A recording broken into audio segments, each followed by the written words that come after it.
Salut à tous, aujourd'hui j'aimerais nous emmener dans la micro-ferme Dikensik. Elle se trouve en Turquie, dans une région vraiment idyllique, le sud-ouest du pays, donc non loin de la ville de Fethiye. Perchée à 700 mètres d'altitude entre la mer et les montagnes, elle est sur une colline qui est entièrement couverte d'une forêt de pins, car évidemment c'est un climat méditerranéen. La répétition des pins est brisée par la diversité des jardins de la ferme. Les propriétaires ont réussi à introduire chez eux des dizaines d'arbres et plantes, créant vraiment un Éden comestible. Il y a aussi quelques animaux domestiques. Un grand poulailler est implanté au sud du terrain, comprenant une trentaine de résidents. Il y a des chevaux qui broutent l'herbe tout l'été. Il y a aussi des nombreux chiens et chats qui sont des pensionnaires annuels. J'ai eu la chance d'habiter dans ce décor et de pouvoir m'essayer à un type de construction qui m'attirait depuis très longtemps, le torchis. Donc le couple chez qui je vivais venait d'acquérir une dizaine de poussins.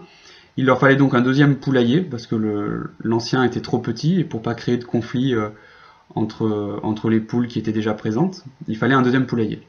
Donc c'était l'occasion pour moi de mettre les mains dans la terre et de m'essayer à ce type de construction.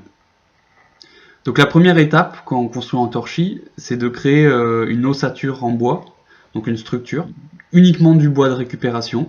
J'ai fait un premier étage avec des tiges de métal que j'ai espacées, voilà, pour faire un plancher, pour que les poussins puissent tout simplement dormir perchés. Un deuxième étage un peu plus bas, en contreplaqué, pour récupérer facilement et rapidement des fientes, qui serviront d'engrais au jardin. Et enfin, pour fixer le torchis à l'ossature, j'ai croisé des tasseaux de bois et j'y ai cloué du grillage, j'ai laissé dépasser des clous, voilà, pour que la terre s'imprègne bien sur le bois. Puis pour réaliser mon torchis, j'ai mélangé de la terre argileuse, donc directement présente sur le terrain. Et comme je n'avais pas de paille à disposition, j'ai utilisé des aiguilles de pin. J'ai incorporé un peu de sable également pour éviter que la terre ne se fissure. J'avais un peu peur au début avec les aiguilles de pin, et puis finalement ça s'est très bien passé. Voilà, c'était une première, j'ai complètement de l'expérimentation. Malgré que nous soyons au bord de la Méditerranée, l'altitude fait que durant l'hiver, il peut faire assez froid, et les poules, et plus particulièrement leurs poussins, ont vraiment besoin de chaleur pour grandir.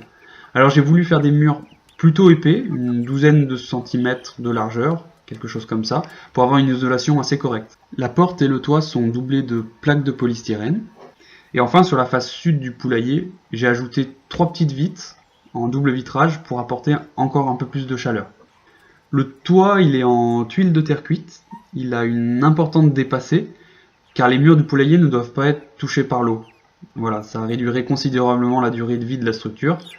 J'aurais pu les imperméabiliser avec un enduit à la chaux, mais ça aurait engendré des dépenses, parce que j'avais pas ces matériaux. Et ça aurait cassé mon objectif de construire un poulailler pour 0 €. Après une semaine de séchage, j'ai ajouté un enduit sur les murs. Un enduit à base de terre, toujours, de sable et de crottin de cheval séché. Ce mélange de finition a donné à la structure un côté crépi, très agréable visuellement, et au toucher également. Alors c'est très facile durant la phase de l'enduit d'ajouter les éléments que l'on souhaite, pour ajouter un côté artistique ou simplement décorer. On peut faire des mosaïques avec des bouts de carrelage, comme j'ai fait ici. On peut donner à la terre les formes qu'on veut en fait. Et certains ajoutent même des bouts de verre, de couleur, pour jouer avec les différentes lumières. Donc voilà, cette vidéo est une introduction à cette technique. Je vais en réaliser d'autres sur le même thème quand j'aurai commencé les travaux de mon cabanon habitable sur mon terrain. Et si vous voulez évidemment suivre cette construction, abonnez-vous.